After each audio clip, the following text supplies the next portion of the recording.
आपने थंबनेल पर पढ़ा ही होगा कि क्लास 7th के बच्चे ने 1 महीने में 9th एवं 10th की पूरी साइंस और पूरी मैथ अच्छे से पढ़ ली है।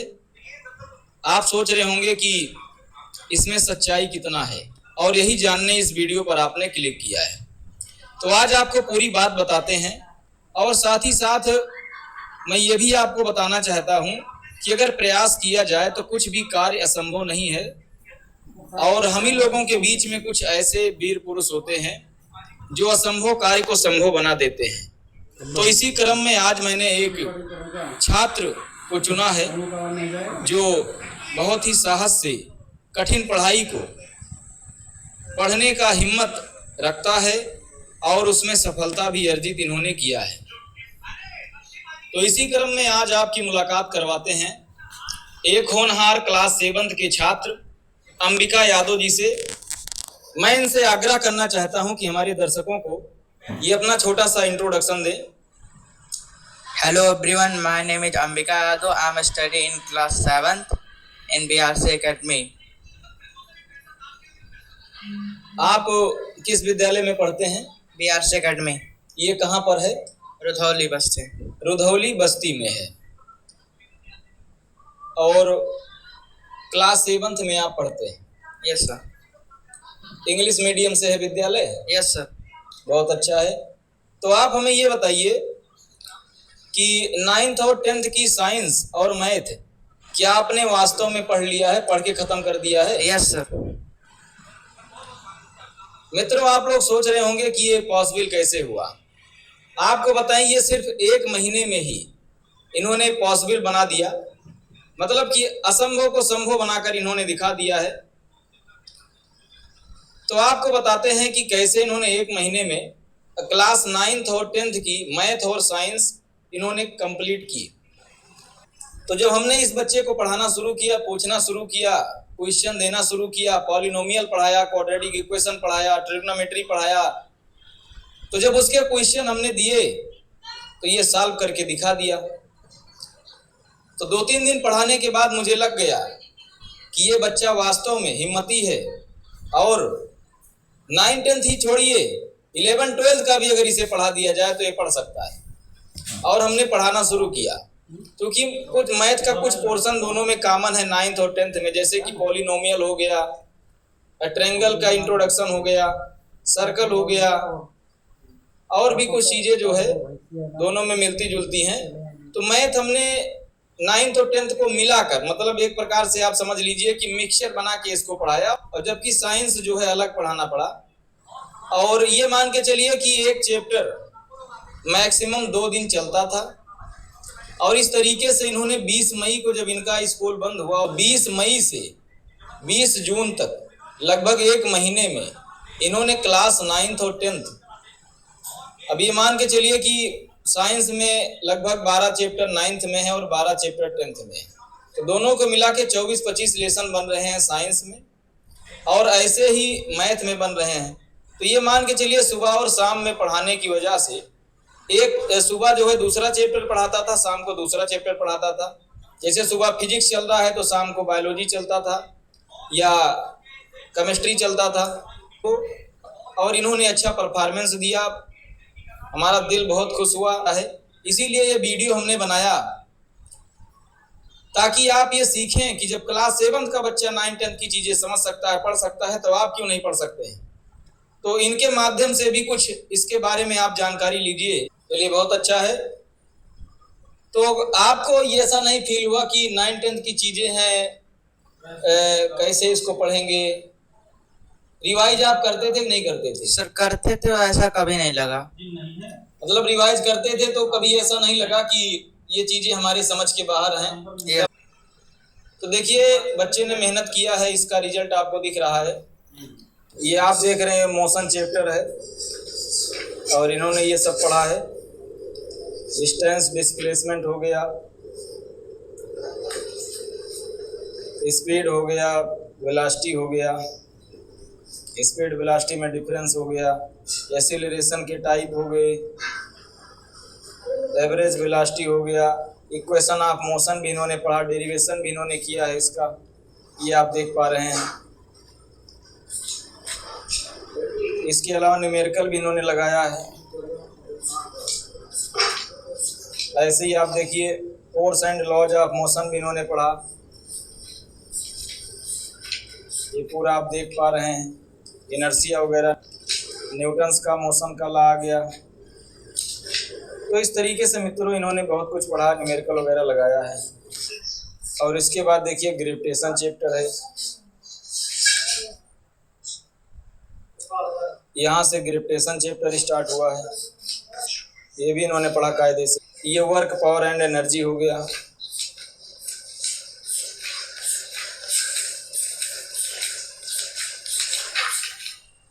यहाँ से साउंड वेव का कॉन्सेप्ट आ गया, ये सब इन्होंने पढ़ा।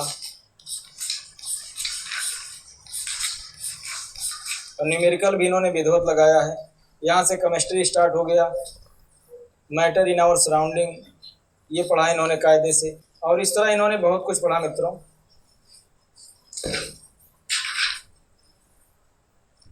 तो इनसे कुछ क्वेश्चन पूछकर देखते हैं कि इन्होंने जो पढ़ा है उसका क्या आउटपुट है इनका।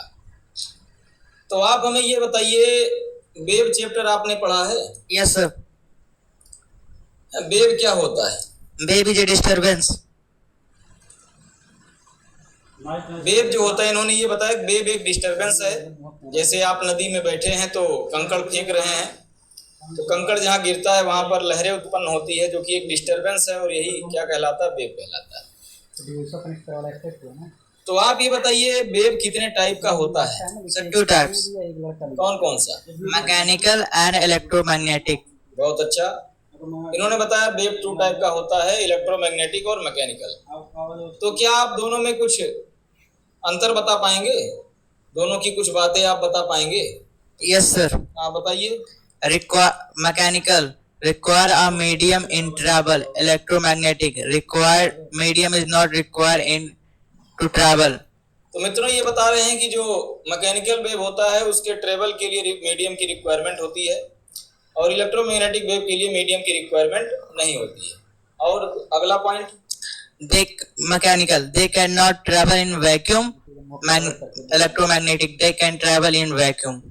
मैकेनिकल वेव वैक्यूम में नहीं चल सकता है, जबकि इलेक्ट्रोमैग्नेटिक वेव वैक्यूम में चल सकता है। अगला बताइए। It is produced by mechanical. It is produced by mechanical disturbance in a medium. Electromagnetic. It is produced by vibrating charged particle. ये बता रहे हैं मित्रों कि जो मैकेनिकल वेव होता है वो mechanical disturbance in the medium में प्रोड्यूस होता है। मतलब मीडियम में कोई मैकेनिकल डिस्टरबेंस अगर किया जाए तो प्रोड्यूस होता है। और जो इलेक्ट्रोमैग्नेटिक वेव होता है ये चार्ज्ड पार्टिकल के ऑक्सीलेशन से, मतलब वाइब्रेशन से प्रोड्यूस होता है। और कुछ इसमें है पॉइंट? Yes sir. बताइए। Mechanical speed vary depending on the medium. Electromagnetic they travel the constant speed of light in a vacuum. जो मैकेनिकल वेव होता है उसका जो स्पीड होता है वो मीडियम के अनुसार वेरी करता है, और जो इलेक्ट्रोमैग्नेटिक वेव होता है उसका स्पीड कांस्टेंट होता है, जो कि लाइट की स्पीड से चलता है। तो ये बता रहे हैं इसके बारे में। और कोई पॉइंट है? Yes sir. बोलिए। Mechanical they can be transverse or longitudinal. Electromagnetic they are always transverse in nature. ये बता रहे हैं कि जो मैकेनिकल वेव होता है वह ट्रांसवर्स भी हो सकता है, लॉन्गिट्यूडनल भी हो सकता है, जबकि जो इलेक्ट्रोमैग्नेटिक वेव होता है वो केवल ट्रांसवर्स नेचर का होता है। क्या आप दोनों का एग्जांपल भी बता सकते हैं? Yes sir. बताइए। मैकेनिकल में साउंड वेव, इलेक्ट्रोमैग्नेटिक में लाइट वेव। मैकेनिकल का एग्जांपल इन्होंने साउंड वेव बताया है, और इलेक्ट्रोमैग्नेटिक वेव का एग्जांपल इन्होंने लाइट वेव बताया है। आप ये बताइए, क्या आपने मोशन चैप्टर पढ़ा है? Yes sir. क्या मोशन के तीनों इक्वेशन बता सकते हैं? Yes sir. बताइए। First equation v equal to u plus at. Second equation s equal to ut plus half at square. Third equation v square equal to u square plus 2as. तो इस तरह आपने देखा मित्रों कि ये मोशन के तीन इक्वेशन भी इन्होंने बता दिया है। अच्छा, इसमें v क्या है, u क्या है, a क्या है, s क्या है? सर v वेलोसिटी है, कौन सी फाइनल वेलोसिटी है, u इनिशियल वेलोसिटी है, ए एक्सेलरेशन है और टी टाइम है। और यस? एस डिस्टेंस है। चलिए बहुत अच्छा है। क्या आपने न्यूटन का लॉ ऑफ मोशन पढ़ा है? Yes sir. फर्स्ट लॉ जानते हैं क्या होता है? Yes sir. क्या होता है? According to Newton's first law of motion, every object opposed to its change in state. बहुत अच्छा है। क्या न्यूटन के फर्स्ट लॉ को अनदर नेम से भी जाना जाता है? Yes sir. क्या क्या कहते हैं? Law of inertia. इसमें एक जो इनर्शिया आया है, क्या इनर्शिया आप बता सकते हैं क्या होता है? Yes sir. क्या होता है? Inertia किसी ऑब्जेक्ट की वह प्रॉपर्टी है जो अपने स्टेट चेंज का विरोध करती है। बहुत अच्छा है। आप हमें ये बताइए, कंजर्वेशन ऑफ मोमेंटम आपने पढ़ा है? Yes sir. क्या उसका इक्वेशन बता सकते हैं? Yes sir. बताइए। m1 u1 plus m2 u2 equal to m1 v1 plus m2 v2. तो आपने देखा कि ये कंजर्वेशन ऑफ मोमेंटम का इक्वेशन भी इन्होंने बता दिया। चलिए अब कुछ केमिस्ट्री से क्वेश्चन आपसे पूछते हैं। तो केमिस्ट्री में आप हमें ये बताइए, मैटर इन आवर सराउंडिंग पढ़ा आपने? Yes sir. क्या आप हमें फ्यूजन और मेल्टिंग में डिफरेंस बता सकते हैं? Yes sir. बताइए। Fusion. The conversion of solid into liquid at any temperature below its melting point is called fusion. Melting. The conversion of solid into liquid at a fixed temperature is called melting. क्या आपने latent heat का नाम भी सुना है? Yes sir. तो latent heat of fusion जरा बताइए क्या होता है? The amount of heat required to convert 1 kg of solid into liquid at a fixed temperature and atmospheric pressure is called latent heat of fusion. बहुत अच्छा है।